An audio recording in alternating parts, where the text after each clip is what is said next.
When you see an Apple logo, it's kind of intimidating that you might even buy this stupid iPhone SE 3rd gen or the iPhone 11 or the 12 or maybe the iPhone 12 mini or 13 mini, but these are exactly the iPhones to stay away from and most probably won't even be available during these Flipkart or Amazon sales. But today we will be focusing on what you could buy and will be available during these sales, which will be good enough for you if you want an iPhone in a specific budget. The first phone to recommend will be the iPhone 13, so avoid every other models before this one, be it new or refurbished if you love your money. This phone still has the premiumness all over it, be it hardware wise or software. The display is a bit weak in terms of brightness and obviously the refresh rate, but still not a bad OLED display to use. The A15 chipset will still give you some good raw performance, be it on gaming or while video editing, but does heat up a little more than before, especially during the Indian summers, and might cause slight lags or jitters for a few seconds, but that's like 4 or 5 out of 10 times. Cameras are good especially for video recording, so if you need a good video recording phone for the budget, it's a really good one, or maybe the best video recording phone in this budget. The battery life for a normal user will easily last throughout the day on a single charge, but might have to plug it at least 2 times if you are a gamer or an editor. You will find this one at around 38,000 rupees with SBI debit and credit card offers on the Amazon Get Indian Festival sale, and for that price I think for a casual user who only wants a phone for social media content creation or social media usage or normal usage with a good video recording camera, this one has still got it for the price. And when you compare this one with the Samsung S23, as both will be available at around the same price, then overall I think the S23 wins. But if you need the specific better social media optimization or video recording, then get the iPhone 13. Now the iPhone 14 still isn't out anywhere as like a special deal or something,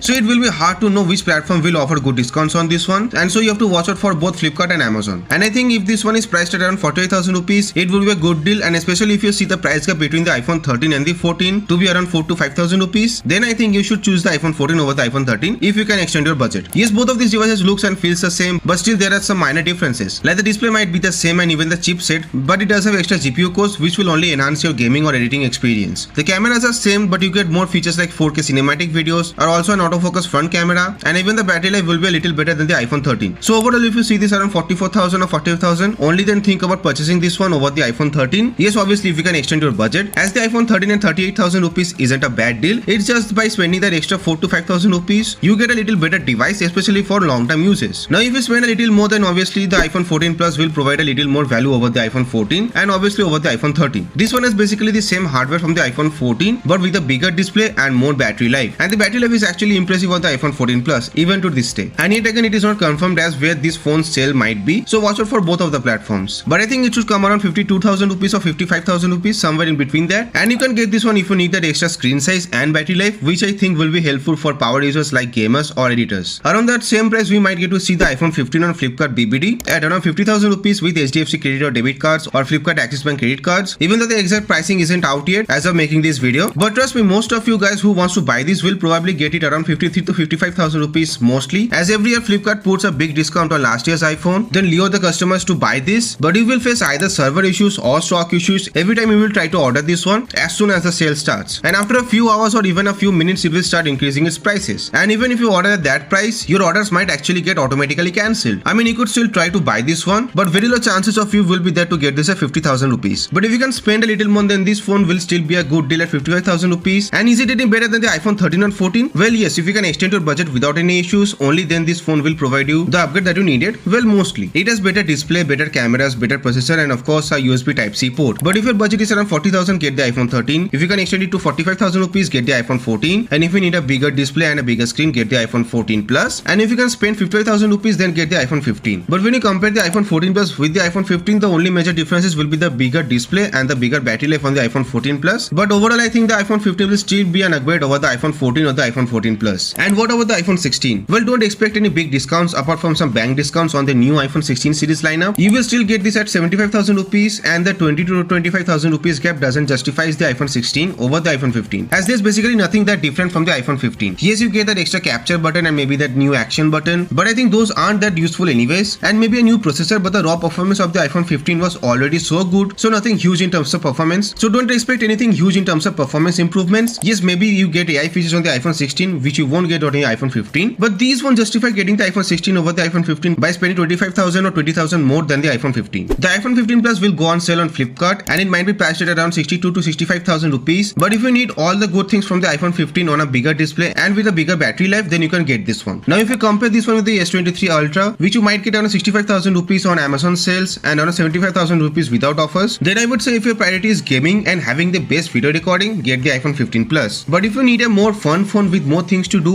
then you can get the S23 Ultra. You get better display, better photo taking capabilities, a little more battery life, and an overall value for money phone for that price. And also the iPhone 16 Plus is not a big upgrade over the iPhone 15 Plus. Same story as the iPhone 15 versus iPhone 16, but with bigger displays and bigger batteries. But I would pick the iPhone 15 Plus over the iPhone 16 Plus as of now due to the big price gap and basically no special deals during these sales. The iPhone 15 Pro will be available at around 1 lakh rupees, and with bank offers you can get this around 5,000 rupees cheaper, and with exchange offers you will get that extra 5,000 rupees off along with another 2,000 rupees off on exchange if you are a Flipkart VIP member. So the total cost will come around to 88,000 rupees or 90,000 rupees, and for that price it will be a really good deal. You finally get the 120Hz ProMotion display, a really good set of cameras, powerful chipset which will also support AI, and overall a good package as a Pro iPhone. The iPhone 16 Pro Max again is better than this one, but it costs much more than this one. That's around 1,20,000 rupees, and I think the 20,000 rupees price gap isn't justifying enough to get the iPhone 16 Pro over the iPhone 15 Pro. And also around that 1,20,000 rupees you will get the iPhone 15 Pro Max, which is obviously a little better than the iPhone 16 Pro in almost all terms, especially battery life and screen size. And after applying bank offers and exchange offers, you could actually get this at around 1,10,000 rupees only. And comparing this one with the iPhone 16 Pro Max, you will still see that iPhone 15 Pro Max offers a better value. I mean, yes, the iPhone 16 Pro and 16 Pro Max has better cameras, especially the new 48 megapixel ultra wide angle camera, which is obviously better than the 12 megapixel on the iPhone 15 Pro or the iPhone 15 Pro Max. But again, these differences isn't that huge to get those at around 20 to 30,000 rupees more. So I guess that solved all iPhone buying questions and pricing, well, mostly. But I think you should stick with your budget. Like if you have 40,000 rupees at your budget, then get the iPhone 13. But don't spend anything more than 40,000 rupees for that phone, as if the demand increases, the pricing might go up. Get the iPhone 14 if you have 45,000 rupees budget. But if you need a bigger display and more battery life, then get the iPhone 14 Plus at 52,000 and so on. Don't unnecessarily increase your budget, as remember this isn't the last time you're going to see these prices, as if you can wait a little longer, then you will see these prices again coming back. Maybe not for the Pro models, as I think this will be the last time you see them on Flipkart or Amazon sales. So yeah, subscribe for more such videos, and till the next one, this was Edip. See you guys.